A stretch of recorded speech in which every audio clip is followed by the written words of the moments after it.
Beralih ke informasi lainnya pemirsa, pelaksanaan makan bergizi gratis masuk dalam tahap 3. Ada 3.251 siswa mulai dari SD hingga SMA di wilayah Ilir Timur 3 menerima makan bergizi gratis tahap 3 yang makanannya disiapkan oleh Yayasan Pendidikan Gani Nusantara.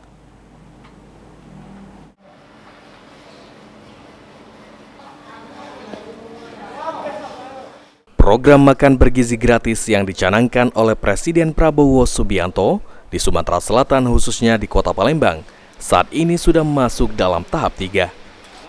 Ada 3.251 siswa mulai di 11 sekolah mulai dari SD hingga SMA menerima makan bergizi gratis tahap 3.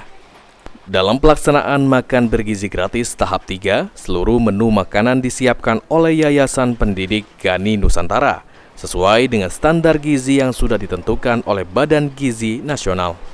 Tiadi Tri Yulianti, selaku ahli gizi dari Badan Gizi Nasional, mengungkapkan, selain standar gizi yang sudah ditetapkan oleh Badan Gizi Nasional, pihaknya juga menyesuaikan dengan kos yang diberikan oleh Badan Gizi Nasional.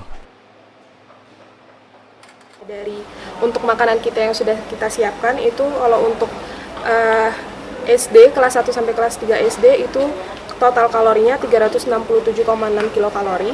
Kalau untuk kelas 4 SD sampai kelas 12 SMA itu 463,6 kilokalori. Jadi itu memang sudah standar yang disiapkan oleh BGN Pusat, Pak ya? Sudah sesuai standar, terus kita menyesuaikan kos yang diberikan sama BGN-nya langsung. Sementara itu perwakilan dari Yayasan Pendidikan Gani Nusantara dalam pelaksanaan makan bergizi gratis tahap 3, pihaknya sudah memasak dari malam hari hingga proses distribusi pada pagi hari. Sebelum memasak makanan, pihaknya juga berkoordinasi dengan ahli gizi yang ditunjuk oleh Badan Gizi Nasional. Masak-memasak itu kita sudah mulai dari pukul 2 malam.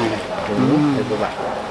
Sampai distribusinya mulai untuk pendistribusian itu untuk anak kelas TK sampai kelas 3 SD itu berkisar antara jam 8. Kalau untuk anak kelas 4 sampai SMA itu jam 11. Dari pantauan tim PAL TV di lapangan, dalam program makan bergizi gratis tahap 3 ini, menu makanan yang disediakan terdiri dari nasi disertai sayuran, serta ada lauk ayam dan tahu, serta juga buah jeruk dan susu. Tim Liputan PAL TV.